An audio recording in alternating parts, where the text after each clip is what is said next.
Problem seeking മൈൻഡുള്ള ആളുകളുടെ സംഘത്തിലൂടെ നിരന്തരം നീങ്ങുമ്പോൾ ഞാൻ പല ആളുകളെയും കണ്ടിട്ടുണ്ട്. അവർ നല്ല ആളുകളായിരുന്നിരുന്നവർ, എൻ്റെ ഫ്രണ്ട്സായിട്ടുള്ള പലരും ഞാൻ കണ്ടിട്ടുണ്ട്.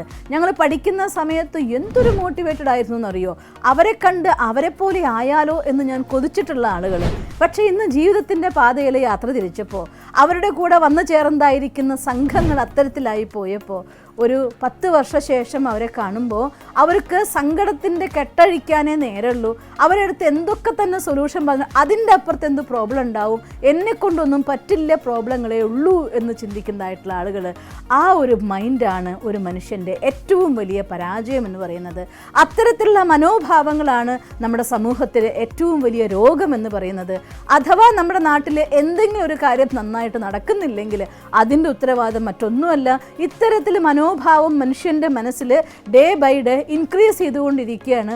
അതുകൊണ്ടാണ് ഇങ്ങനെയുള്ള അവസ്ഥകൾക്കൊക്കെ കാരണമാവുന്നത്.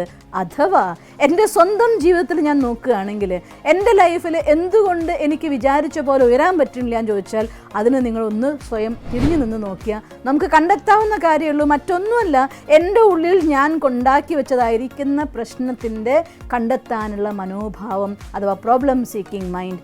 ഈ മനസ്സാണ് നമ്മളെ കൊല്ലുന്നതിൽ ഒന്നാമത്തെ ഘടകം. രണ്ടാമത്തെ, മനസ്സിൽ പ്രോബ്ലം സീക്കിംഗ് മൈൻഡ് ആണെന്നുള്ള അർത്ഥം അതിൻ്റെ അപ്പുറത്തെ ഭാഗം ഒട്ടും മോശമായിരിക്കില്ല. അതോടുകൂടി കാര്യങ്ങൾ മാറ്റി വയ്ക്കുക എന്നുള്ളതായിട്ടുള്ള ഒരു സ്വഭാവം വരികയായി. ഒരു കാര്യം ചെയ്യാൻ നമുക്കറിയാം, പക്ഷേ എനിക്ക് എൻ്റെ ഉള്ളിൽ അതിന് വേണ്ടതായിട്ടുള്ള ഒരു പ്രശ്നം, ഇത് ചെയ്താൽ അങ്ങനെയാവില്ലേ, അത് ചെയ്താൽ ഇങ്ങനെയാവില്ലേ എന്നുള്ള 2 ചോദ്യം വന്നാൽ മൂന്നാമത്തെ പ്രാവശ്യം നമ്മുടെ മനസ്സ് പറയും ഇന്ന് വേണ്ട നാളെയാവാം, അപ്പോഴേക്കും അതിനൊരു സൊല്യൂഷൻ കിട്ടും. ഇന്ന് വേണ്ട നാളെയാവാം, അപ്പോഴത്തേക്കും ആരെങ്കിലും നമ്മളെ സഹായിക്കാനെത്തും.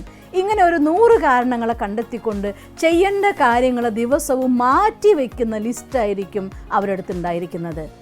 ആ മാറ്റി വയ്ക്കുന്ന ലിസ്റ്റ് അവസാനം ജീവിതത്തിൽ ഒന്നും ചെയ്യാത്തവരായിട്ട് എവിടേക്കെങ്കിലും തള്ളപ്പെടുന്നവരായിട്ട് മാറുന്നൊരവസ്ഥ നമ്മളുള്ളിൽ ക്രിയേറ്റ് ചെയ്യപ്പെടും. അഥവാ ജീവിതത്തിൽ എന്തെങ്കിലും എമർജൻസി വരുമ്പോൾ അതുവരെ ഓടാത്ത എല്ലാ ഓട്ടങ്ങളും ഒന്നിച്ചോടി തളർന്നു വീഴുന്ന അവസ്ഥ, അതും ഞാൻ കണ്ടിട്ടുണ്ട് ലൈഫിൽ.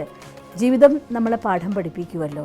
ഒരു കാര്യം ഞാൻ കണ്ടിട്ടുള്ളത്, ഒന്നുകിൽ നമുക്ക് നമ്മുടെ ജീവിതത്തിൽ എന്ത് ചെയ്യണോ ആ കാര്യം നമ്മൾ സ്വയം നമ്മുടെ ടീച്ചറായിക്കൊണ്ട് നമുക്ക് ചെയ്യാം. അതല്ല എന്നുണ്ടെങ്കിൽ സമയം ടീച്ചറായിക്കൊണ്ട് നമ്മളെ കൊണ്ട് ചിലത് ചെയ്യിപ്പിക്കും. സമയം ടീച്ചറായിട്ട് ചെയ്യിപ്പിക്കുമ്പോൾ അത് കുറച്ച് വേദനയായിട്ട് മാറും. സ്വയം ടീച്ചറായിക്കൊണ്ട് അവനവൻ്റെ ഉള്ളിൽ മാറ്റങ്ങൾ കൊണ്ടുവരാൻ തയ്യാറായാൽ അത് നമുക്കുള്ള ഏറ്റവും വലിയ അനുഗ്രഹമാവുമെങ്കിൽ സമയം നമ്മളെ കൊണ്ട് മാറ്റിക്കുമ്പോൾ അത് നമുക്കുള്ള ഏറ്റവും വലിയ വേദനയുമാണ്.